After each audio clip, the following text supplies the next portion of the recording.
Selamat pagi semua ke Bapak Ibu yang telah hadir. Terima kasih, saya ucapkan terima kasih hari ini bisa mengikuti kegiatan hari ini. Ada aksi nyata dari Bu Agus terkait budaya positif, informasinya terkait budaya positif. Mudah-mudahan apa yang disampaikan hari ini itu bisa membawa sesuatu yang positif atau sesuatu yang bisa ditarik pelajaran dari paparan Bu Agus ini terkait budaya positif.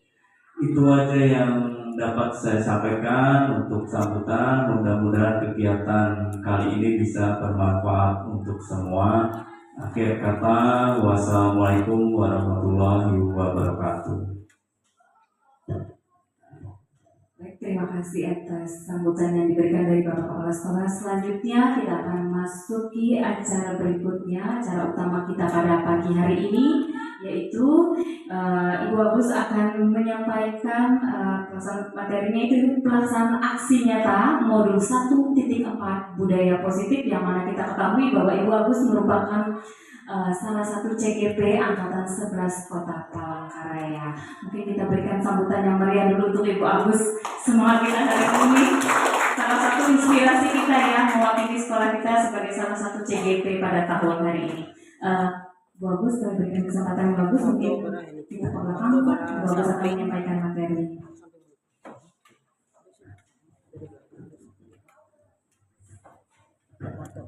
Baik, selamat pagi menjelang siang Bapak Ibu semuanya. Terima kasih kepada Bapak Kepala Sekolah yang memberikan kesempatan kepada saya. Saya adalah calon guru penggerak Angkatan 11 dari Kota Palangkaraya, Provinsi Kalimantan Tengah, dari SMP 1 Atap 1 Palangkaraya.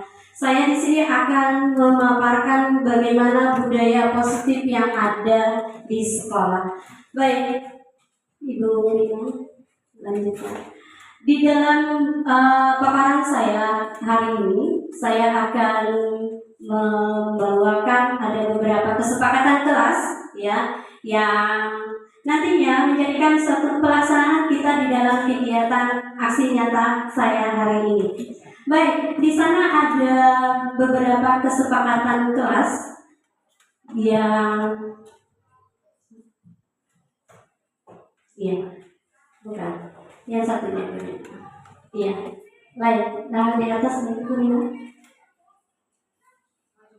Iya, ke atas. Itu.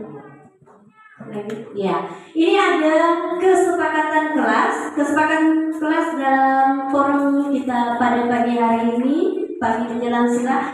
Yang pertama, menghargai siapapun kesepakatan kita, kemudian menjadi pendengar yang baik, kemudian izin saat hendak keluar. Ada Bapak Ibu yang ingin menambahkan kesepakatan kita pada pagi hari ini? Misalkan, apakah kita masukkan di sana HP-nya diseletkan pada saat kita kegiatan? Nanti kita akan tambah. Oke, baik Bapak Ibu semuanya. Next, lanjut Bu Rina. Nah, di sana ada senyum selama 25 menit Bapak Ibu. Nah, sesuai dengan budaya kita, namanya budaya positif Bapak Ibu. Sekarang kita akan senyum 25 menit. Sekarang Ibu, saya meminta berpasangan ya Bapak Ibu, berpasangan dengan temannya. Berhadapan, mohon berdiri Bapak Ibu. Mohon berdiri Bapak Ibu. Yang belum dapat temannya, cari teman ya. Kalau nggak ada teman, senyum sendiri Bapak Ibu. Oke, biar kita lebih semangat karena kita adalah mengambilkan aura positifnya ya Bapak Ibu. Oke, sudah berpasangan semua? Berhadapan Bapak Ibu, berhadapan. Iya, pas ya? Pas. Oke, sekarang saya kasih waktu berhadapan ini, senyum dengan temannya, senyum teman-teman ya, pandang temannya, senyum, semakin senyum gimana? 1, 2, 3 senyum.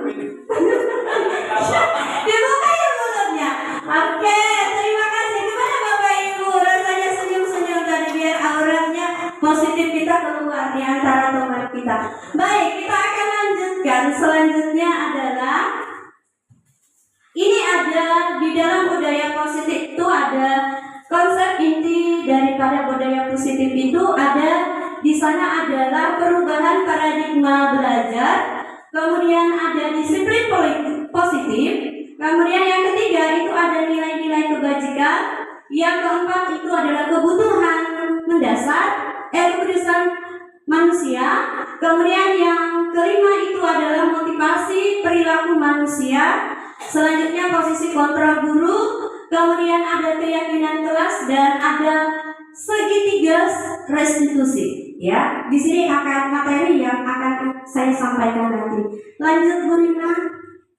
Nah, di dalam konsep itu ada pembelajaran dengan yang dikatakan dengan paradigma baru ya. Pembelajaran dengan paradigma baru merupakan satu pembelajaran yang dirancang berdasarkan prinsip pembelajaran berdisferensi ya, sehingga para peserta didik belajar sesuai dengan kebutuhan berdasarkan tahapan perkembangan sesuai dengan neopsikologi model untuk mewujudkan profil pelajar Pancasila. Nah, di sebelah kiri ini ada dikatakan dengan profil pelajar Pancasila. Tentu Bapak Ibu sudah tahu bagaimana yang dikatakan dengan profil pelajar Pancasila. Yang pertama ada bisa bantu saya? Bagian yang pertama adalah beriman dan bertakwa kepada Tuhan Yang Maha Esa. Yang kedua adalah berbineka global. Yang ketiga adalah gotong royong. Yang keempat adalah mandiri. Kemudian yang kelima bernalar kritis dan kreatif. Nah, itu adalah dari paradigma ini mengatakan mewujudkan suatu profil pelajar Pancasila ya. Lanjut Bu Rina. Nah, mikir seksi tentang teori kontrolnya itu adalah tentang pendapat paradigma tadi adalah itu adalah ilusi guru mengontrol murid. Kemudian ilusi bahwa kritik dan membuat rasa bersalah mampu menguatkan karakter ya. Selanjutnya mikroseksinya adalah ilusi bahwa semua penguatan positif efektif dan bermanfaat, sehingga yang keempat itu ilusi bagaimana orang dewasa berhak dan memaksa. Selanjutnya dalam mengubah paradigma, stimulus respon pendekatan daripada teori kontrolnya ya, dari pendapat paradigma tadi. Stimulus responnya itu adalah realitas kebutuhan kita semua, kita sama. Kemudian sedangkan teori kontrolnya adalah realita atau kebutuhan kita berbeda. Yang kedua, semua orang melihat hal yang sama, sedangkan teori kontrolnya adalah setiap orang memiliki gambaran yang berbeda ya. Selanjutnya yang ketiga, stimulus responnya itu adalah perilaku buruk dilihat sebagai suatu kesalahan. Sedangkan teori kontrolnya adalah semua perilaku memiliki tujuan. Orang lain stimulus respon lagi, orang lain bisa mengontrol saya, sedangkan teori kontrolnya hanya Anda yang bisa mengontrol diri Anda. Yang berikutnya lagi, saya bisa mengontrol orang lain, sedangkan teori kontrolnya Anda tidak bisa mengontrol orang lain. Ya, itu adalah perbedaan antara stimulusnya. Selanjutnya, pemaksaan Anda pada saat bujukan gagal, maka teori kontrolnya itu adalah kolaborasi dan konsekuensi menciptakan pilihan baru. Yang berikutnya, yang terakhir, model berpikir atau menang atau kalah, itu adalah teori kontrolnya adalah model berpikir menang dan menang. Ya, selanjutnya. Nah, itu adalah pendapat daripada paradigma. Ya, ada stimulusnya, ada kontrolnya. Selanjutnya adalah disiplin positif. Nah, dari disiplin positif ini berasal dari kata disiplina, ya, yang mana artinya itu adalah belajar. Disiplin mengacu kepada disiplin diri, memiliki tanggung jawab terhadap apa yang dilakukan berdasarkan nilai-nilai keyakinan. Kemudian disiplin positif merupakan salah satu cara menerapkan disiplin yang bertujuan untuk menumbuhkan kesadaran serta memberdayakan peserta didik tanpa imbalan, penghargaan atau reward, ancaman atau hukuman. Itu adalah disiplin positifnya. Sedangkan kita ambil di sini dari kesimpulan sebagai pendidik, tujuan kita adalah menciptakan peserta didik yang memiliki disiplin diri sehingga mereka berperilaku mengacu kepada nilai-nilai kebajikan universal dan memiliki motivasi intrinsik dan perubahan perilaku ke arah yang lebih baik. Bapak Ibu, silakan ada yang menanggapi dari apa yang sudah saya paparkan tentang budaya disiplin positif, bukan budaya ya, disiplin positif. Lanjut. Selanjutnya adalah nilai yang ketiga, nilai-nilai kebajikan. Nilai yang disepakati bersama lepas dari suku, bangsa, agama, bahasa maupun latar belakang yang kita lihat ya, dan nilai-nilai kebajikan ini. Contoh nilai kebajikan inklusif atau organisasi itu kita mengacu lagi ke profil pelajar Pancasila. Yang pertama adalah beriman bertakwa kepada Tuhan Yang Maha Esa, berbineka global, gotong royong, mandiri, kreatif dan bernama kritis ya. Sedangkan contoh daripada nilai kebajikan kedua itu adalah program. Program itu adalah toleransi, rasa hormat, integritas mandiri, kemudian menghargai, kemudian antusias dan empati. Semua keingintahuan, kreativitas, kerjasama, percaya diri dan komitmen ya. Sedangkan keterampilan hidup itu adalah dapat dipercaya, harus lurus hati, kemudian pendengaran yang aktif, tidak merendahkan orang lain, dan memberikan terbaik bagi diri. Itu adalah nilai daripada kebajikan tadi. Selanjutnya adalah kebutuhan dasar manusia. Kebutuhan dasar manusia, seperti kita ketahui bahwa segala sesuatu itu yang kita lakukan untuk mendapatkan apa yang kita inginkan. Sehingga keseluruhan tindakan yang bisa kita lakukan memiliki tujuan tertentu dan semua usaha terbaik yang kita lakukan adalah dalam rangka agar kebutuhan dasar kita terpenuhi dengan baik. Itu yang dikatakan dengan kebutuhan dasar manusia. Lanjut. Nah, di dalam kebutuhan manusia itu ada 5 kebutuhan yang sangat mendasar di dalam kehidupan kita. Yang pertama adalah bertahan hidup, kemudian kasih sayang dan rasa terima. Yang kedua adalah penguasaan, yang keempat kebebasan, dan kelima kesenangan. Nah, apa yang dikatakan dengan bertahan hidup? Bertahan hidup itu adalah seperti makan, kemudian berpakaian, tempat tinggal, dan keamanan, serta yang kita dapatkan adalah kesehatan. Kemudian kasih sayang, tentu kita sudah tahu bagaimana yang dikatakan dengan kasih sayang. Kita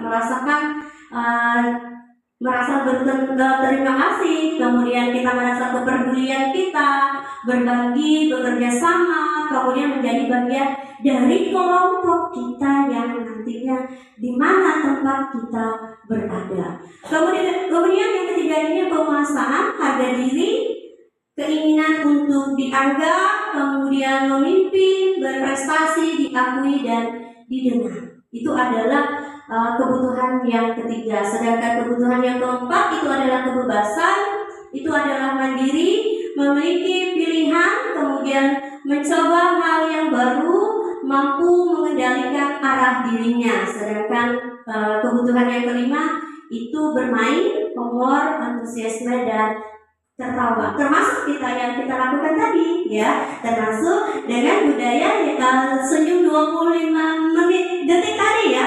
Itu adalah membuka aura kita tentang bagaimana budaya positif kita dengan teman, minimal dengan teman kita sejawat di sebelah. Lanjut Pak.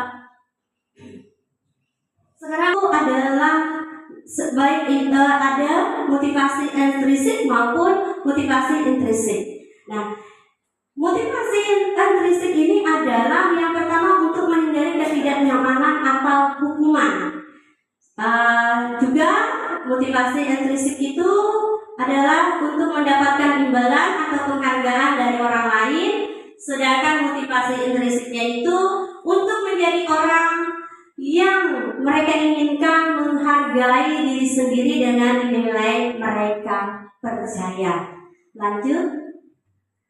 Nah, ini bentuk yang dikatakan dengan hukuman tadi, kemudian konsekuensinya dan restitusinya, ya.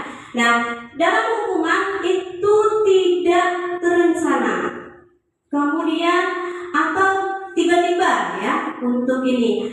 Kemudian murid tahu apa yang akan terjadi atau tidak dilibatkan. Selanjutnya bersifat satu arah, yang dikatakan hukum juga berupa hukuman fisik atau fisikis, ya. Selanjutnya secara konsekuensinya terancam atau disepakati sesuai dengan peraturan, tetap dibuat tidak nyaman sikap guru selalu memonitor murid. Sedangkan restitusinya adalah untuk menjadi orang yang mereka inginkan dan menghargai diri sendiri dengan nilai-nilai yang mereka percaya. Selanjutnya itu tadi ada hukuman, membuat merasa bersalah, ya, ada teman, ada pemantau, dan ada manajer. Itu adalah tugas kita nantinya. Selanjutnya, apa sih yang dikatakan dengan hukuman tadi? Ada 5 contoh penerapan 5 posisi kontrol guru, ya, Bapak Ibu.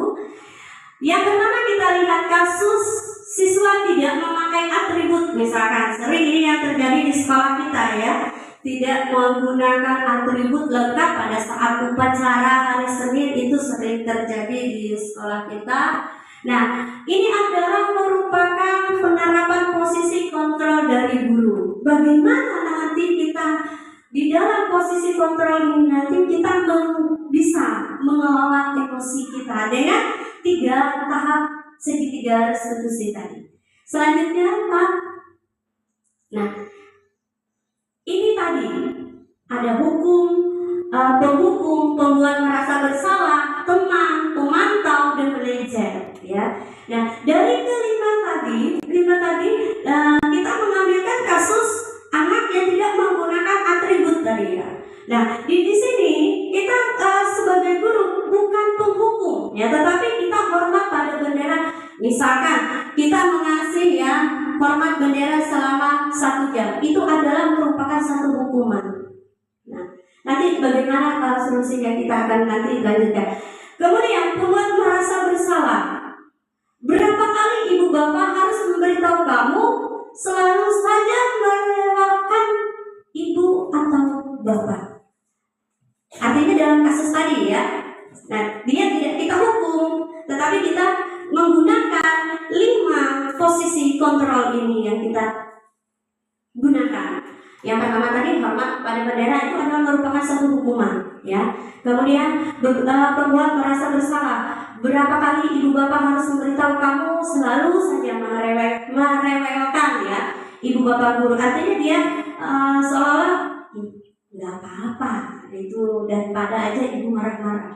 Nah, kemudian kita jadikan mereka itu sebagai teman. Ayo dong ikuti aturan sekolah. Kita melakukan pendekatan seperti itu, ya. Tolong bantu ibu atau bapak. Sekali lagi jangan sampai berbuat seperti ini lagi, ya. Itu adalah untuk kita menyelesaikan satu permasalahan yang ada dalam kasus tadi.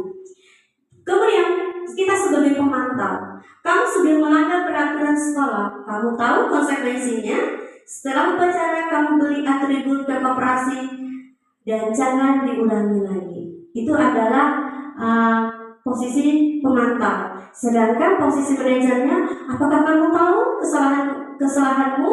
Kira-kira bagaimana kamu memperbaiki kesalahanmu? Itu adalah posisi kontrolnya dari kasus anak yang tidak menggunakan atribut lengkap di kegiatan upacara tadi. Lanjut. Nah, ini posisi kontrol kamu.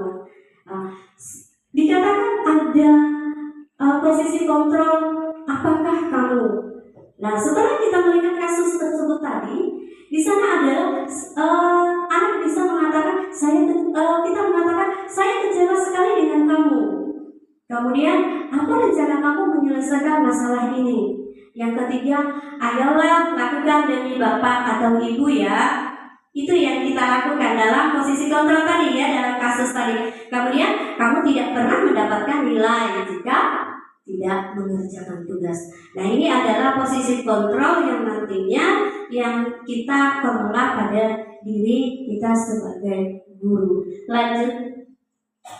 Nah, itu ada namanya keyakinan kelas. Pertanyaan kita, kenapa dikatakan keyakinan kelas? Bukan menjadikan suatu peraturan. Apa bisa Bapak Ibu jelaskan menurut Bapak Ibu? Ibu Rina mungkin?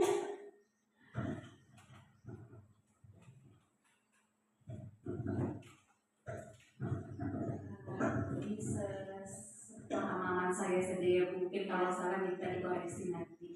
Kenapa dikatakan keyakinan kelas bukan peraturan? Karena mungkin keyakinan kelas itu kita tanya dengan pribadi setiap siswa itu apa yang kita yakini bahwa itu baik buat kelas. Sekiranya itu berasal dari pribadi mereka sendiri, dari kesadaran sendiri bahwa itu adalah hal-hal positif yang bisa dilakukan demi kebaikan mereka sendiri. Baik, ada yang lain bisa menambah? Pak Jumri? Ya ada. Terima kasih Bu Rina, luar biasa jawabannya. Itu apa yang sudah dijawabkan oleh Bu Rina itu adalah luar biasa bagi kita.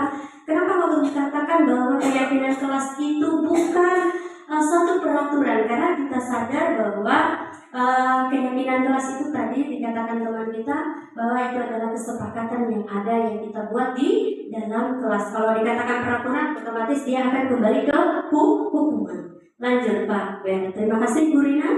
Nah ini, bagaimana kita melakukan pembentukan keyakinan kelas?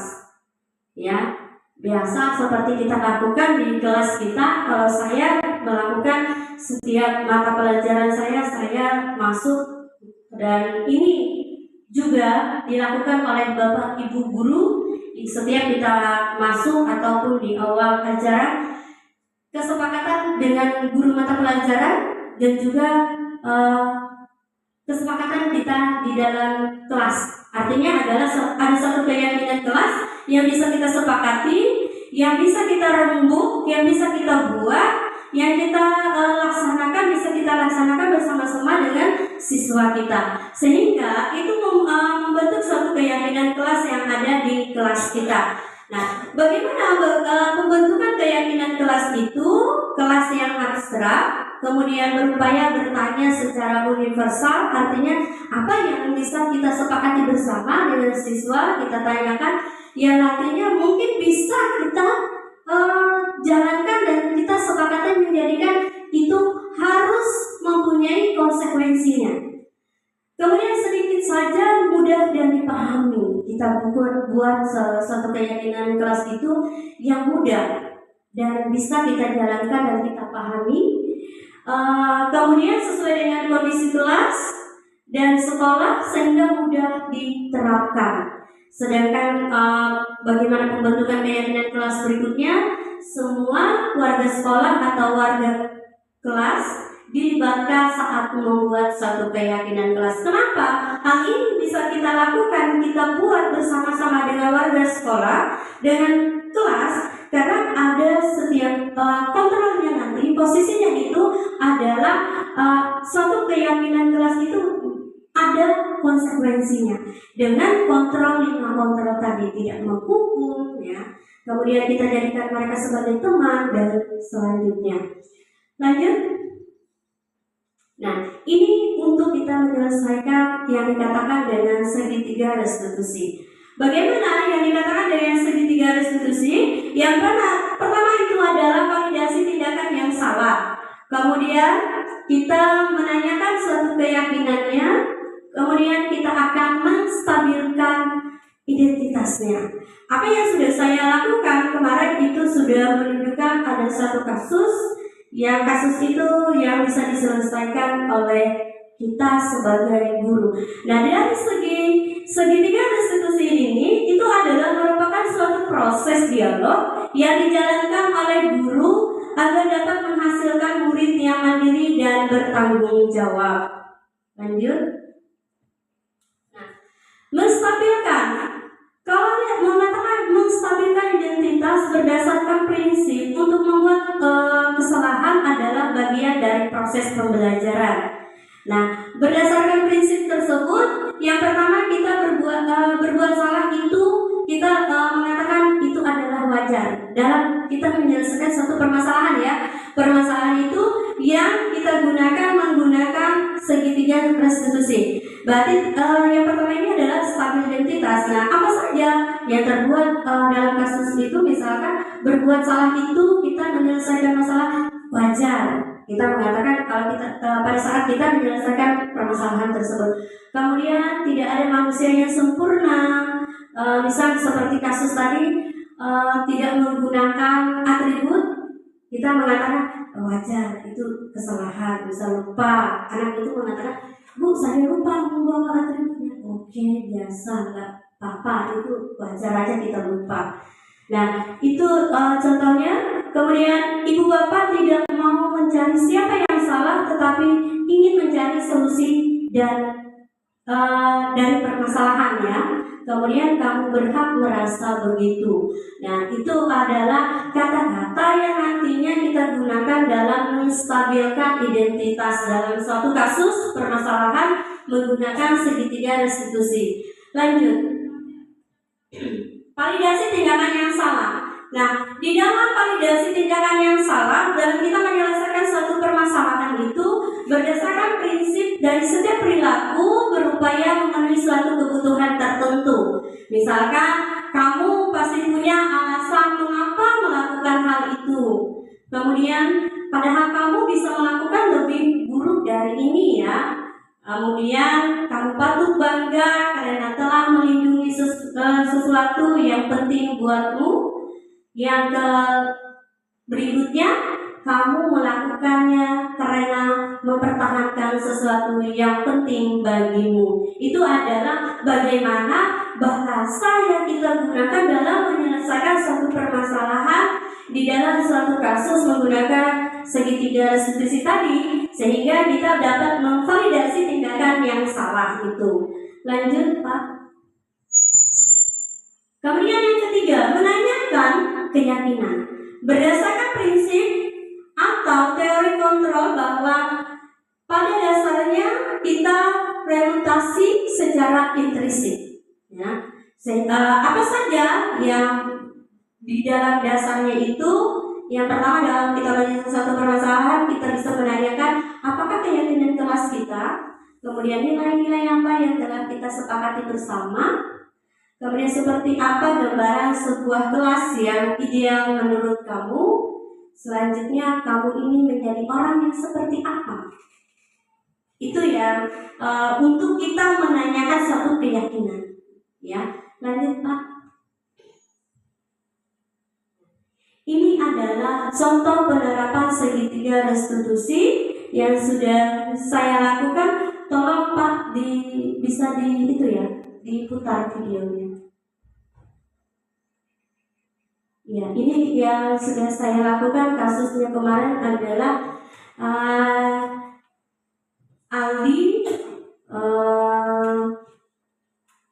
sering tidak mengerjakan PR. Suaranya nggak ada ya Pak? Laptopnya nggak bisa. Ini adalah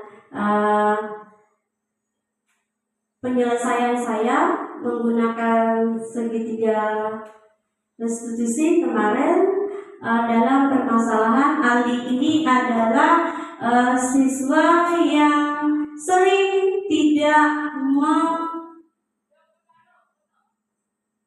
mengumpulkan tugas pekerjaan rumah. Ya, lanjut saja Pak. Ini videonya. Kemudian di dalam skenario itu pun dalam ada tanggapan siswa yang kita menggunakan juga segitiga restitusi. Lanjut.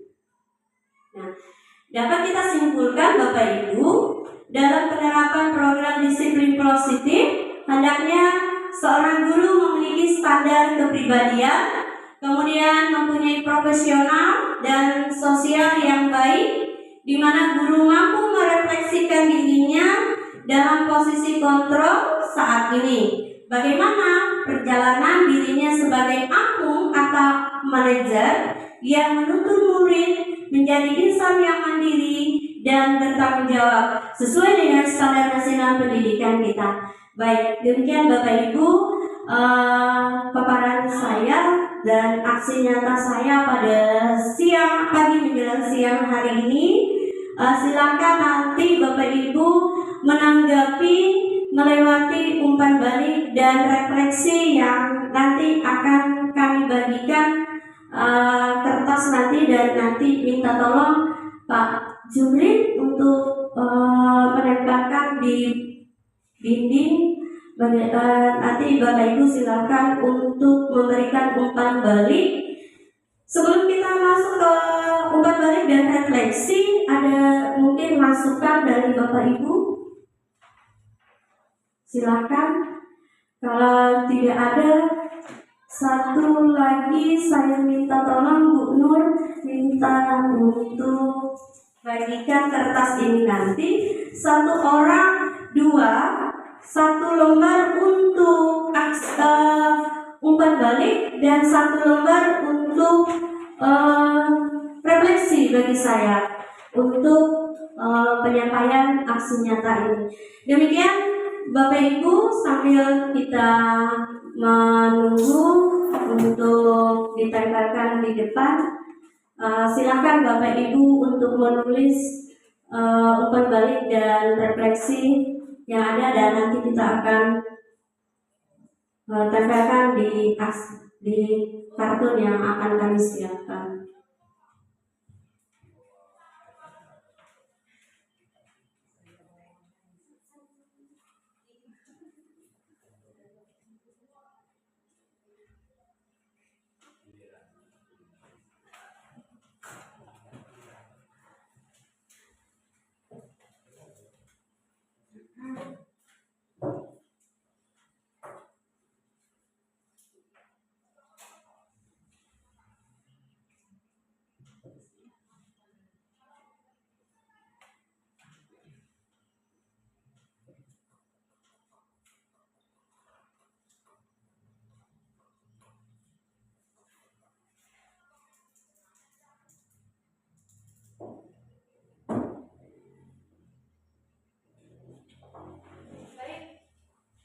Baik Bapak Ibu, silakan yang sudah untuk menempelkan di mana Pak?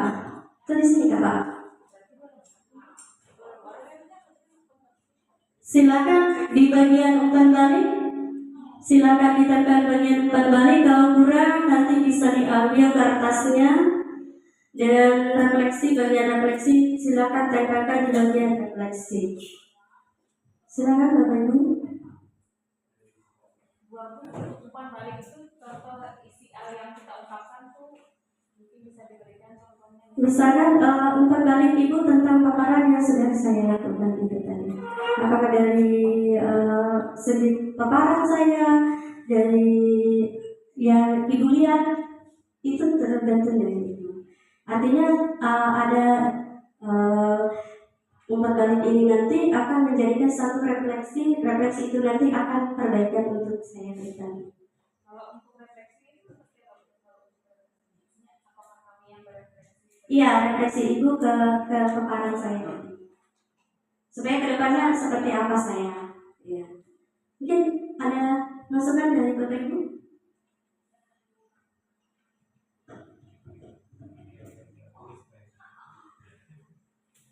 Yang pasti ada umpan balik dan refleksinya ya Bapak Ibu, apa yang sudah saya buat. Jika ada kekurangan atau sudah jadi silakan, itu akan menjadikan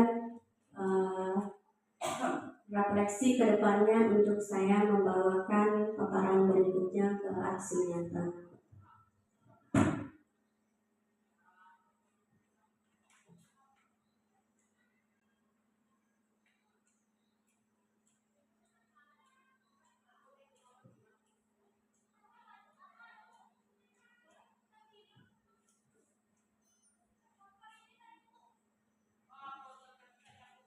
Gak usah banyak-banyak Bapak ya.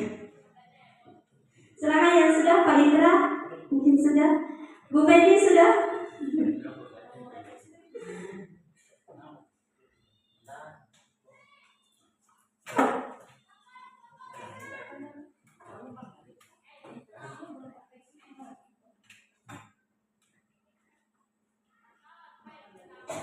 Oke, terima kasih Bu Rina.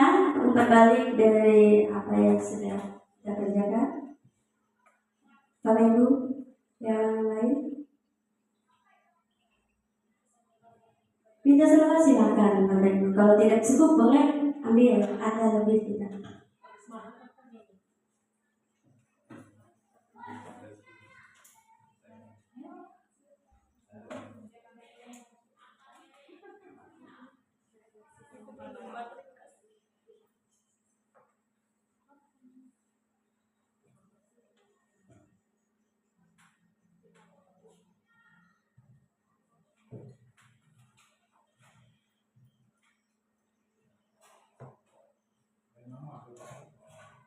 Pakai nama boleh, tulis namanya. Yang mau tulis silakan, kalau enggak, kalau lebih baiknya ditulis biar kita tahu.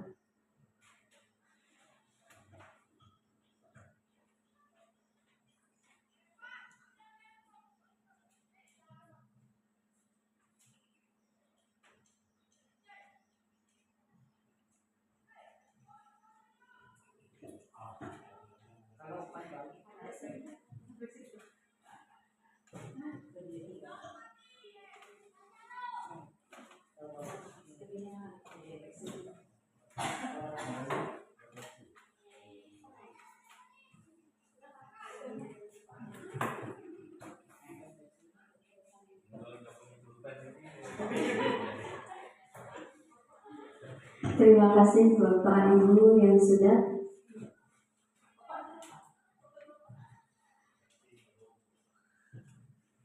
Ini baru umpan balik ya. Belum ada yang nempel refleksi. Oke.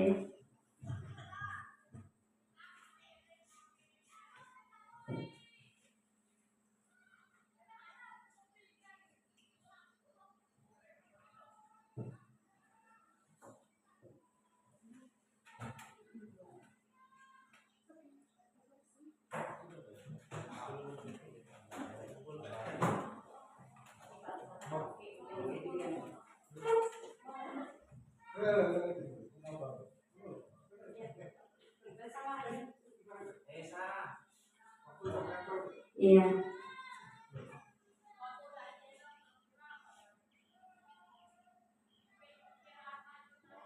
Silakan Bu Feni.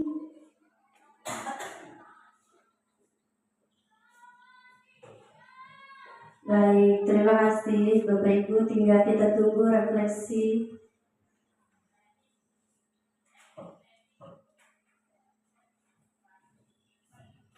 Refleksi selanjutnya yang belum kita bayar.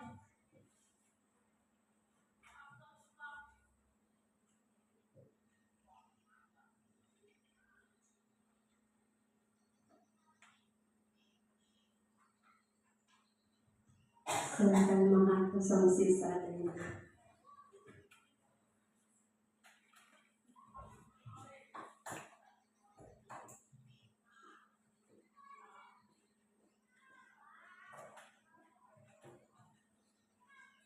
Ya, selanjutnya terima kasih Bu Rina. Berikan refleksi selanjutnya.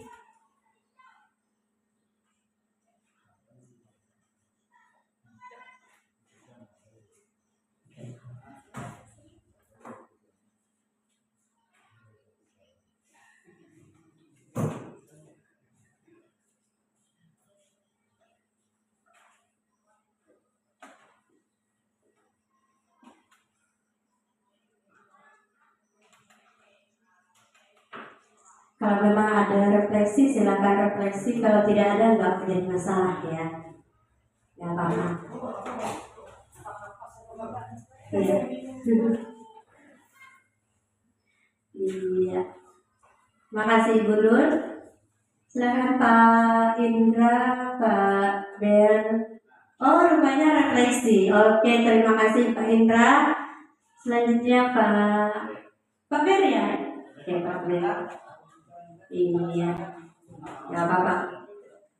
Tidak ada yang benar, tidak ada yang salah, tetapi memberikan motivasi yang baik ke depannya. Baik. Ada lagi Bapak Ibu?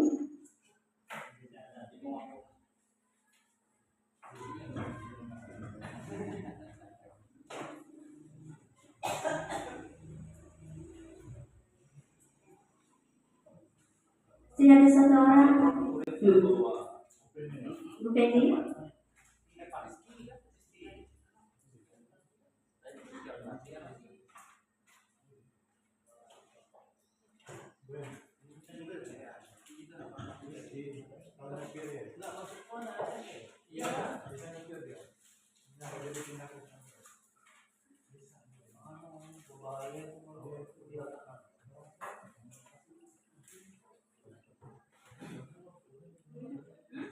Iya, ini terakhir dari Ibu Penny. Terima kasih Ibu Penny.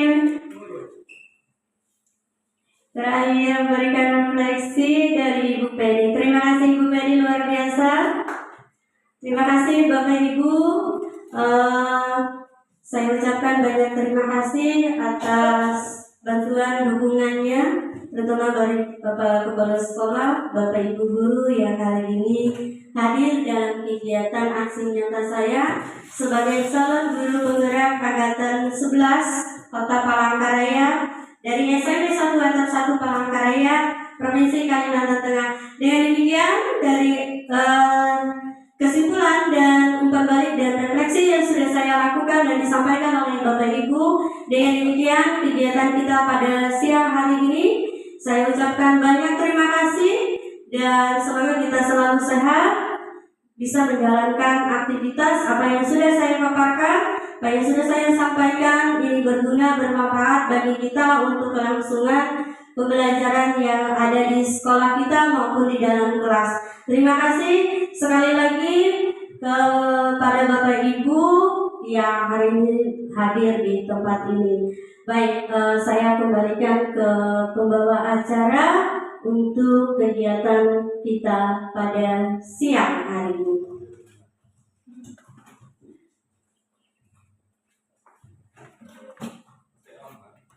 Matikan. Terima kasih banyak untuk Ibu Agus yang pada siang hari ini sudah memaparkan, sudah menyampaikan materi penyampaian aksi nyata beliau. Sungguh luar biasa ya, semangat inspirasi buat kita semua. Siapa tahu nanti ada kedepannya ada dari salah satu kita atau semuanya bisa mengikuti jejak Ibu Agus menjadi salah satu CGP di tahun-tahun berikutnya. Karena tahun ini ada kok, ada ya. Kekuatannya ya. Baik, itu saja. Semoga kegiatan kita pada hari ini bermanfaat bagi kita semua. Mohon maaf kalau ada salah tutur kata yang disampaikan pada hari ataupun ada kekurangan. Terima kasih atas perhatian kita semua. Setelah ini kita selesai bagusnya dan kita balik ke ruang guru. Apakah hidangan sudah tersedia? Nggak tahu juga ya. Baik, apakah kita berfoto bersama bagus enggak? Bisa. Oke.